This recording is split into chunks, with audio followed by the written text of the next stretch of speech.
guys, it's Chad here again, and I'm going to be doing a review of the second film in the Austin Powers trilogy, Austin Powers, The Spy Who Shagged Me. Yes. So the storyline of this movie is that Dr. Evil goes back in time to 1969 and hires this guy, this like fat Scottish guy named Fat Bastard, who's played by Mike Myers, who also plays Austin Powers and Dr. Evil. You know, he hires him to steal Austin Powers' mojo while he's still frozen, and Austin Powers has to get his mojo back, and because his mojo is what makes him like this really like sex obsessed person, and makes him irresistible to women and stuff. We also have, like, at the start of the film, it's revealed that, weirdly, Vanessa from the first film was a fembot, and, she self-destructs, and, he mourns for a bit, and then he's like, wait a tick, that means I'm single again, and dances around the hotel naked, and then he has, like, another, female companion called, Felicity Shagwell, who I think is played by Heather Graham, and which the whole thing of Vanessa being a fembot really makes no sense, and and it is like disappointing after the first film, but I can let it slide because I think that's kind of the joke. The whole joke is that it's very disappointing, and they wanted to do the whole James Bond thing of him having a different female companion each film. And this film also introduces the character of Mini-Me, who's there is like a mini version of Dr. Evil, who's another clone, and of course Dr. Evil likes him a lot more than Scott, which starts a lot of trouble between them,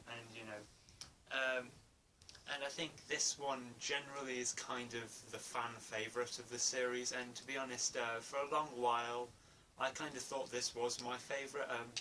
To be honest, I actually saw this one before the first one, so I think I always kind of thought it was my favourite, but recently thinking about it a bit more, I think I probably prefer the first one, but this one is still a ton of fun, It's a very good sequel in my opinion, and I really do find the character of Mini-Me hilarious.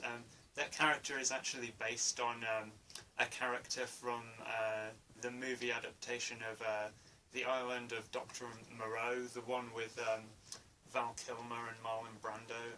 In that version, Marlon Brando's Dr. Moreau has like a sidekick who's a mini version of himself, and yeah, that's what they basically took influence from, and it's very funny. The actor who played Mini-Me, Vern Troyer, has passed away a few years ago, which is very sad because he was very funny in these films, and he had a YouTube channel, and he always seemed really nice on that. Although Vern Troyer was also in my least favourite movie of all time, Keith Lemon the Film. That film can seriously go fuck itself. But yeah, I don't know what he was thinking when he agreed to be in Keith Lemon the Film, but he is very good in the Austin Powers films as Mini-Me. And as for like the character of Fat Bastard, the makeup is very good. Mike Myers plays three characters in this, Austin Powers, Dr. Evil, and Fat Bastard, and they all look and sound very different. He's very good at playing different characters. Although what kind of gives away that it's Mike Myers is with Fat Bastard is the fact that he does the Scottish accent, and of course famously he did like Shrek, of course, in a Scottish accent, and the Fat Bastard voice is slightly different from the Shrek voice, but you can still kind of hear Shrek in Fat Bastard. But I love when like Fat Bastard comes in and he's like, first things first, where's your shitter? I've got a turtle head poking out. And there's a weird running joke of him wanting to eat Mini-Me, and he's like, hey, come here, I'm gonna eat you. I'm bigger than you are, higher in the food chain. Get in my belly. And there was a joke that I wasn't really the biggest fan of when basically, at one point, Basil Exposition tells, Felicity Shagwell that, she has to put a tracking device on Fat Bastard, and he says, by any means necessary, put it on him, and it's just so painfully obvious that, she's going to have to stick it up his ass, and, that's what she has to do. And it's like, come on, like, that joke was so predictable. I mean, sorry, but, like, I just really don't like jokes that are that predictable, I prefer something a bit better. Although, I mean, I did still kind of find it funny when Fat Bastard is in bed and, he's like, I'm dead sexy, look at my sexy body, that was quite funny. And another interesting thing is, in the modern day scenes, you have Robert Wagner as number 2 again, which is funny because in the first film it's implied that number 2 was killed off, but because he sat on the chair and the chair went back and then went into like the fire. I don't think I mentioned it, but like there was a joke in like the first film where Will Ferrell as Mustafa. The same thing happens to him, but like the joke is that he never seems to die, and and they do bring back the Mustafa character in this, and they do have the joke again that he never seems to die, and it's like if Mustafa survived that, then I think number 2 could probably survive it as well. So yeah, in the modern day scenes, you have Robert Wagner again as number 2, but in like the past. Number 2 is played by Rob Lowe, which is interesting because Rob Lowe was in the first film but as a different character. Although I've heard the scene with Rob Lowe in the first one is sometimes cut out of some versions. And what's funny is,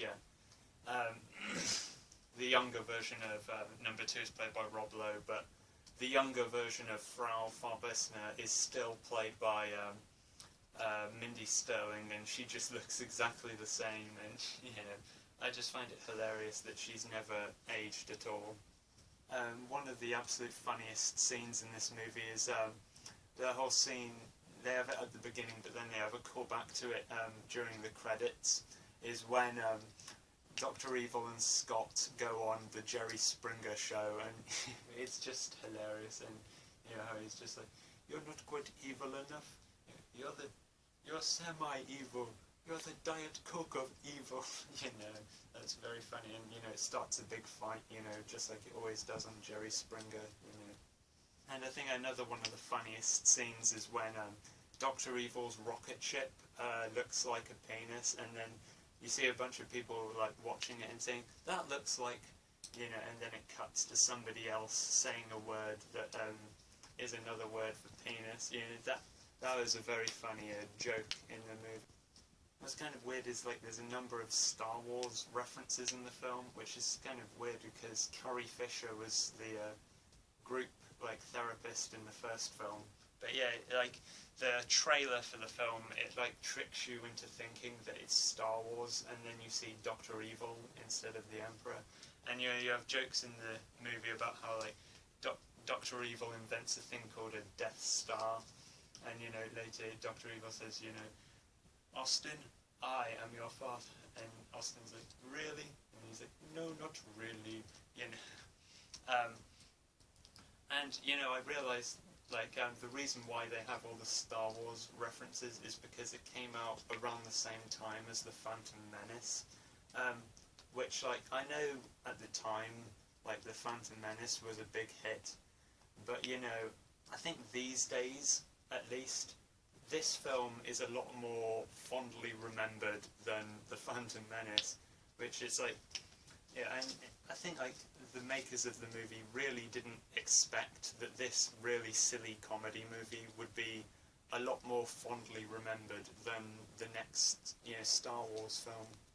And the whole climax of the film is like in space, and I guess it's supposed to be a parody of Moonraker, which which originally Moonraker was made because of like the success of Star Wars, the Moonraker movie, So yeah, that's interesting. So yeah, overall I think this is a highly entertaining sequel. I kind of prefer the first one, but this one's still very good as well, and yeah, I would definitely recommend it if you like the first one, but you know, I think most people probably have seen, you know, all three of them. So yeah, thanks for watching, and bye. And stay tuned for my review of the third film in the trilogy, Austin Powers in Goldmember. So yeah.